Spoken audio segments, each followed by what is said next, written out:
और मैं बिल्कुल चाहती हूँ कि जो सिस्टम है, चाहे वो सिस्टम किसी भी फील्ड में हो, वो बदलना चाहिए।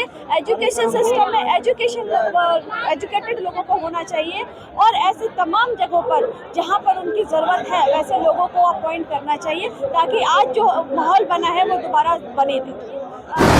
20 साल ले लीजिए, उस समय से सीबीआई जांच चल रही है और आज तक रिजल्ट नहीं आया है। इन छात्रों को, जैसे अभी तो ये लोग छात्र नए नए एग्जाम्स दिए हैं और बहुत सारे को पता है, तो जब बाबूलाल मरांडी जी की सरकार थी, गवर्नमेंट थी, तब जेपीएससी का ये सब जब हुआ था तो सीबीआई जांच हुई थी और आज तक वो रिजल्ट नहीं आई है।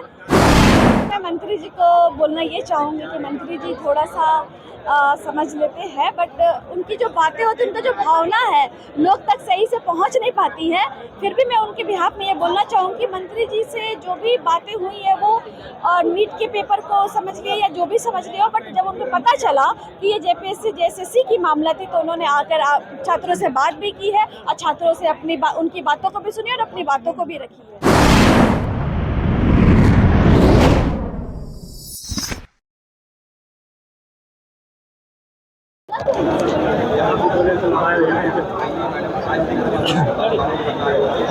नमस्कार, आप देख रहे हैं द जौहर। में हूँ आपका भाई नवीन कुमार। इस वक्त मैं मौजूद हूँ रांची के जयपाल सिंह मुंडा स्टेडियम में। हमारे साथ यहाँ काफ़ी छात्र भी आप देख पा रहे होंगे विजुअल के माध्यम से। आइए सीधा जुड़ेंगे और जानने का प्रयास करेंगे क्या मुद्दा लग रहा है आपको यहाँ आने से। यहाँ आने से नहीं, मैं यहाँ की लोकल हूँ और एक सोशल वर्कर भी हूँ, साथ ही साथ में कांग्रेस पार्टी से भी हूँ। मैं आपको ये बताना चाहूँगी डे फर्स्ट से मैं इन छात्रों के साथ खड़ी हूँ और मैं चाहती हूँ कि इन लोगों का जो भी न्यायिक मांग है वो पूरा किया जाए।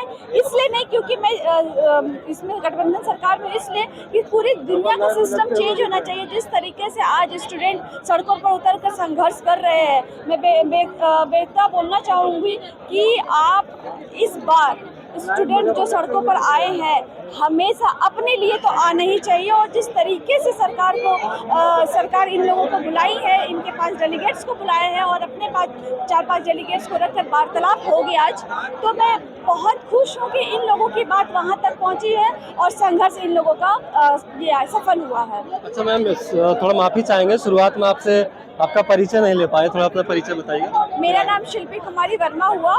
मैं रांची यूथ कांग्रेस महानगर यूथ कांग्रेस से हूँ और स्टेट वाइस प्रेसिडेंट हूँ और साथ ही साथ में एक सोशल वर्कर भी हूँ। जिस तरीके से हम लोग नीट के लिए लड़े थे, उसी तरीके से हम लोग जेपीएससी जेएसएससी और सीजीएल के लिए छात्रों के साथ तन मन धन से खड़े हैं और डे फर्स्ट से मैं इन लोगों के साथ खड़ी हूँ। और मैं बिल्कुल चाहती हूँ कि जो सिस्टम है, चाहे वो सिस्टम किसी भी फील्ड में हो, वो बदलना चाहिए।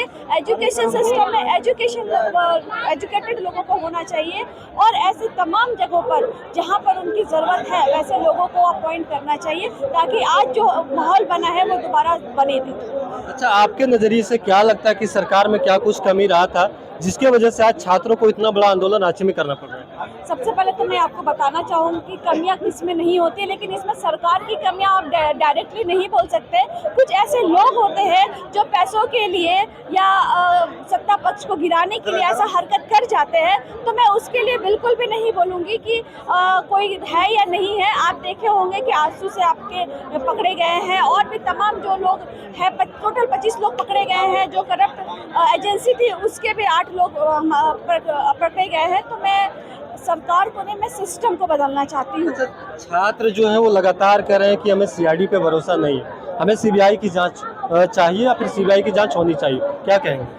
छात्रों की मांग सीआईडी से मन नहीं भर रहा, सीबीआई से बेशक वो करा ले, लेकिन मैं उनको ये बताना चाहूँगी कि आज से 26 साल ले लीजिए, उस समय से सीबीआई जांच चल रही है और आज तक रिजल्ट नहीं आया है। इन छात्रों को, जैसे अभी तो ये लोग छात्र नए नए एग्जाम्स दिए हैं और बहुत सारे को पता है, तो जब बाबूलाल मरांडी जी की सरकार थी, गवर्नमेंट थी, तब जेपीएससी का ये सब जब हुआ था तो सीबीआई जांच हुई थी और आज तक वो रिजल्ट नहीं आई है। तो सीआईडी की जो जांच है वो हमारे राज्य स्तर की जांच है, उसी के कारण इतने लोग पकड़े गए हैं। और मैं ये बताना चाहूँगी, अगर 4-5 और जो बचा हुआ है इंक्वायरी, अगर वो हो जाता है तो मे भी सीबीआई की जरूरत पड़ेगी, तो सीबीआई जांच भी होगी।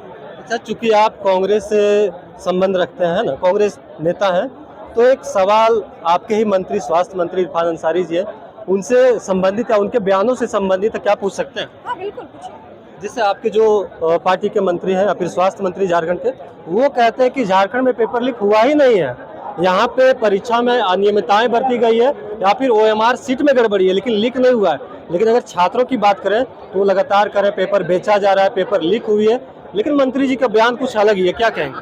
पहले तो मैं मंत्री जी को बोलना ये चाहूँगी कि मंत्री जी थोड़ा सा समझ लेते हैं, बट उनकी जो बातें होती हैं, उनका जो भावना है लोग तक सही से पहुंच नहीं पाती है।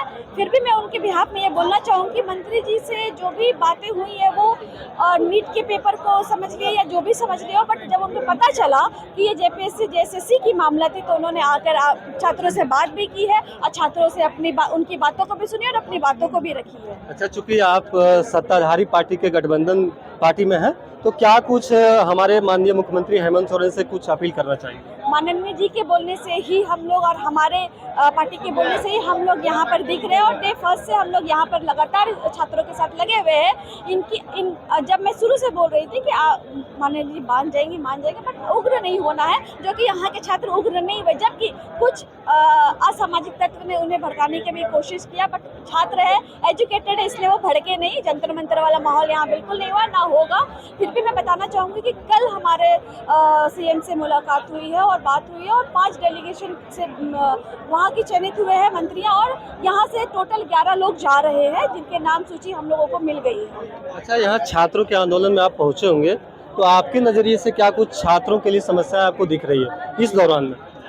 छात्रों की समस्या बहुत ज़्यादा बढ़ गई है। जिस तरीके से वो संघर्ष कर रहे हैं, जिस तरीके से पानी में रहना पड़ रहा है बिना खाए, क्योंकि ऐसे कुछ छात्र हैं जो बिना खाए रह जा रहे हैं क्योंकि वो आंदोलन में बैठे हुए, वो खाना में झपटा नहीं मार पा रहे हैं। और हम लोगों को उसका ख्याल रखना है कि जिन लोगों को नहीं हो रहे, जिनको मेडिकल की ज़रूरत है, हम लोग सभी कुछ खड़े हैं मुहैया कराने का। जहाँ तक हो रहा है हम लोग वहाँ तक काम करवा रहे हैं। आपकी जो सरकार है या फिर आप गठबंधन की पार्टी के थ्रू से आपकी जो पार्टी है वो सरकार में, क्या ये आंदोलन लगता है आपको कि जल्द समाप्त होने वाली? मुझे तो ऐसा लगता है कि आंदोलन आज और कल में समाप्त हो जाएगा। तो देखिए, हमारे साथ कांग्रेस के युवा नेता थे जो बता रहे हैं कि हमारी जो सरकार है वो संवेदनशील है और काफी जल्द जो हमारे मुख्यमंत्री है वो बातचीत छात्रों से करेंगे। एक डेलीगेशन के लिए उन्होंने कहा भी है। अब छात्रों की ओर से देखना होगा कि डेलीगेशन लिस्ट भी आ गया है, मिल गया, छात्रों की डेलीगेशन लिस्ट आ गई है। तो बता रहे कि छात्रों का जो डेलीगेशन लिस्ट है वो भी सरकार तक पहुंच गई है। अब देखना होगा कि क्या बातचीत होती है और सरकार छात्रों की मांग को कैसे मानती है या नहीं मानती है। बने रहिए द जौहर के साथ, दिखाते रहेंगे हर एक छोटा बड़ा अपडेट। गिरिडीह के दिल में बसा होटल गोल्डन पैलेस, जहां हर जश्न मनता है यादगार। क्या आप ढूंढ रहे हैं एक ऐसी जगह जहां शादी का मंडप भी सजे, कॉर्पोरेट मीटिंग भी हो और बर्थडे की केक भी कटे? तो आइए, गिरिडीह के बीचों बीच होटल गोल्डन पैलेस है आपका वन स्टॉप सॉल्यूशन। AC और नॉन AC रूम्स, सभी सुविधाओं से लेस, भव्य पार्किंग, हरा भरा गार्डन और पूरी तरह AC बैंक्वेट हॉल, आपके हर पल को स्पेशल बनाने के लिए आपके बजट में सुकून के साथ, क्योंकि आपकी खुशियों के पल को हम बनाते हैं यादगार। होटल गोल्डन पैलेस, सुकून का नया पता, IMS रोड, तिरंगा चौक, गैस गोदाम के समीप, गिरिडीह। आज ही बुक करें।